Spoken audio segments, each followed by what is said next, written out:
more good news. You know, when you start winning, you can't stop. Okay.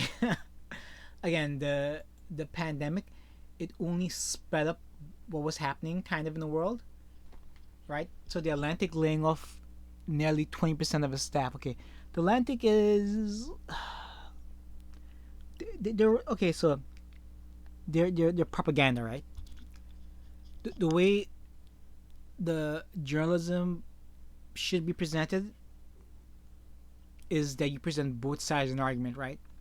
Propagandists only present one side of the argument and push it, and the modern era is saying if you don't agree with them, you're a racist, you're a sexist, you're a man, you're a what else? A xenophobe, homophobe, xenophobe, exophobe, yophobe, whatever.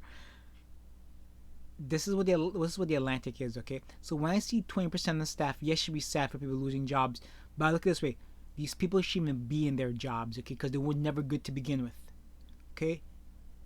Right? You failed the journalism industry and you saw it as destruction, kind of like those in the video game industry right now. They're destroying it, okay? So this is by The Hill. This is by Justin or Justine, how do you want to say it? Justine actually Coleman. The Atlantic will have almost 20% of its staff as a result of the economic downturn caused by the pandemic.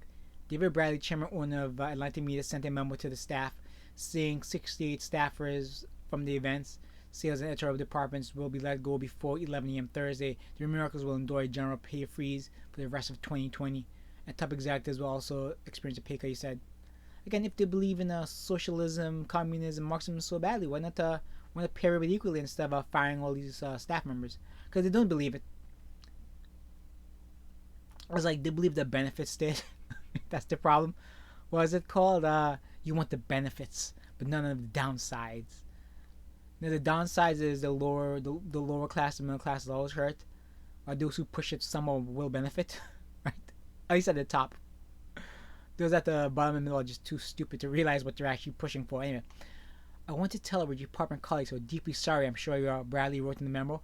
If we saw any prospect that your jobs will return in the Atlantic, we would fund in that way for sure you would. Sure you would.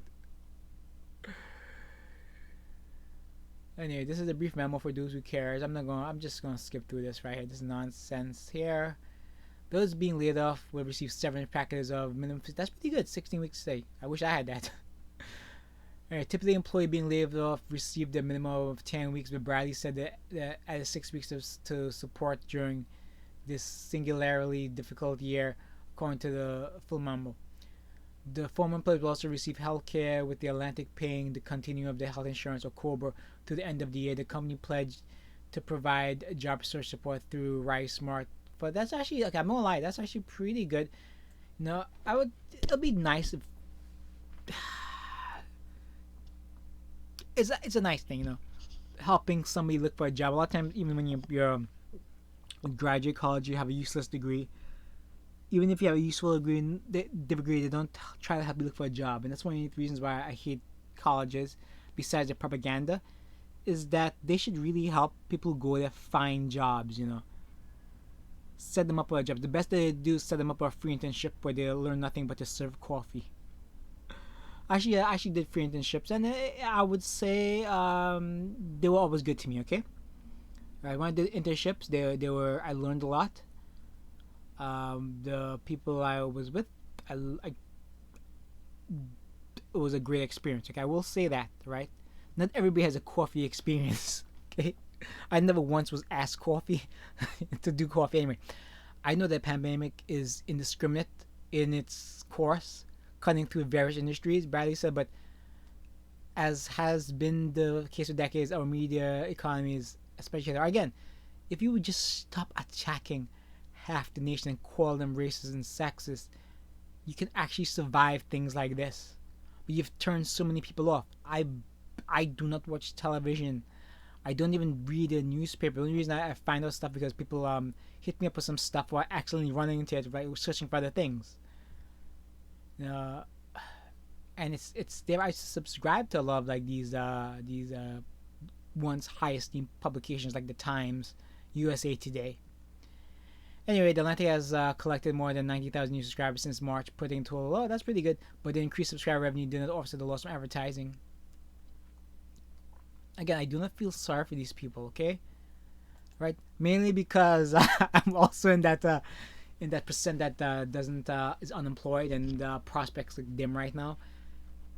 And I'm afraid to go back into teaching because of my horrible experiences. But journalism is decent, but I don't see any way you can really depend on it, right? With YouTube becoming one-sided essentially, they're trying their best to eliminate the free thinkers, the leaders, and bringing in the cults. The cults are part of the media, the mainstream media, and those who support it. All right, that's it. I'll leave it here. Again, positive news, okay? Positive news, okay? The pandemic sped up these things for these awful companies who push propaganda, who push Marxist ideology, who push anti-male, anti-white, anti-straightness, okay? They deserve it. They all deserve it. Take care, bye. Hashtag not all, okay? Bye. Thumbs up.